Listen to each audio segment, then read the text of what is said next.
My name is Queen Green, and I'm working on a project for English 111, shifting gears for women in automotive.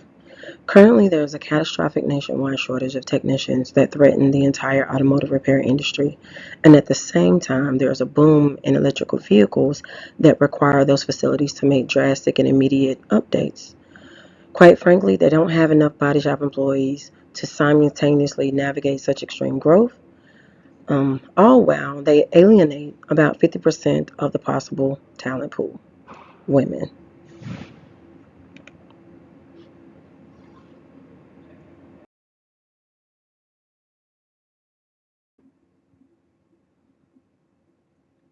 So, right now, the future depends on operational reform. More specifically, it depends on building legitimate careers for female technicians. Right now, the demand nationally outweighs the available talent 5 to 1. Yet the field is still composed of a dismal 12.1% of women who work as hands on repair technicians. Expanding those pathways that would lead female employees to the industry. And it's not just about diversity target, it is our only hope to secure the industry's viability.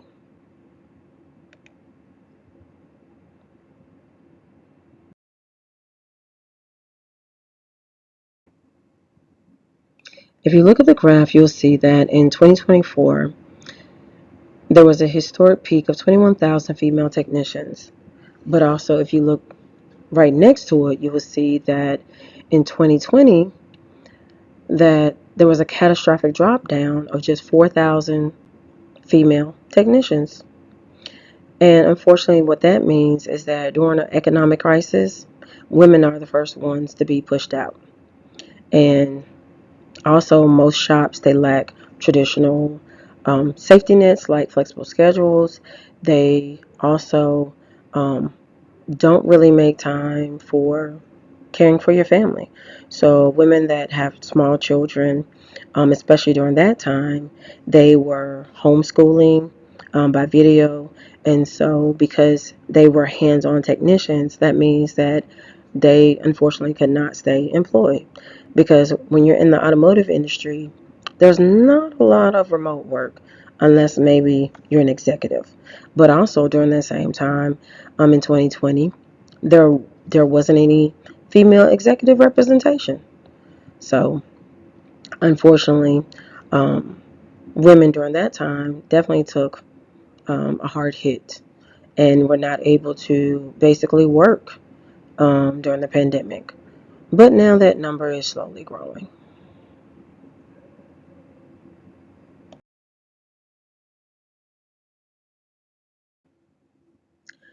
So this table represents the top 10 automotive companies, and women make up about 16% of the overall automotive industry. And as you can see in this table, there are not that many women in positions when it comes to directors or female executives. So I would say that number definitely has to change. And because of this ever evolving industry, that should create opportunities for growth for women. And so right now, about 4 to 6% fewer women receive callbacks than men, because unfortunately, a lot of people think that women are not qualified enough to take those positions when truthfully they are, and they will prove that they are.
What keeps women out? Well, unfortunately, right now there's a stigma that say that 65% of female candidates are deterred by unappealing environments, um, that there's lack of advancement opportunities, but there's also lack of support.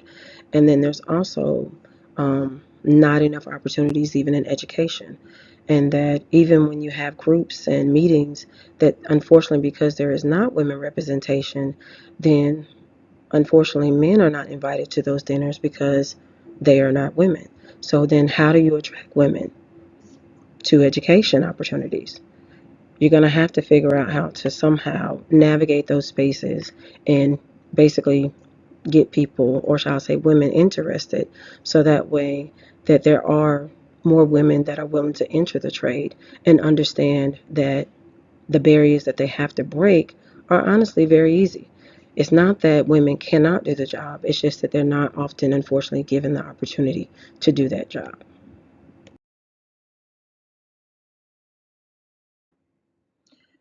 So, the next question is, where do women employees see themselves in the future? Well, unfortunately, within the first year, 80% of them leave. And that is because they don't feel welcome. There's not incentives to stay. And there's also not parental leave opportunities. So if they have a baby, things like that. And also, unfortunately, because there is a stigma that women aren't qualified enough, um, that means that the advancement opportunities don't come like they should. So, therefore, if you are not growing, you tend to basically leave and go where you're wanted.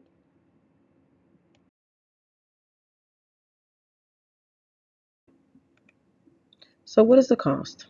About a half a million. Because on average, a dealership loses three technicians a year, which that costs them over 500,000 in lost revenue. And so that can mean one or two things. Either they're not hiring technicians that want to stay, that are qualified in those positions, or they are not creating an environment for those employees to stay.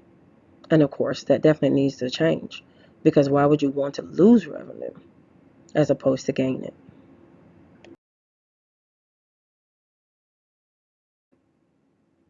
So are women qualified? Yes.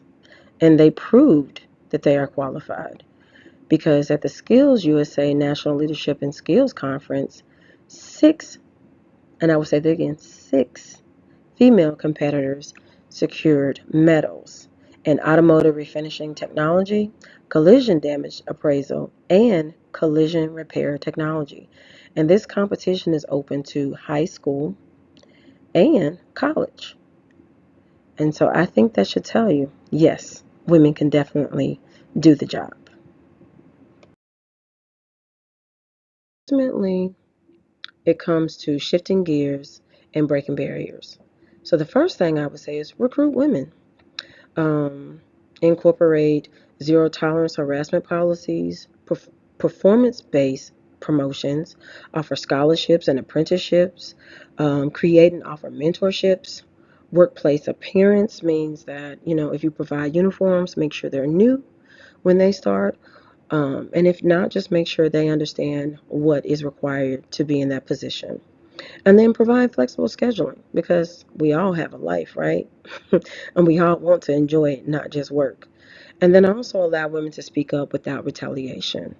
Because again, you want to create an environment where everyone feels welcome and that they're not singled out just because something happens.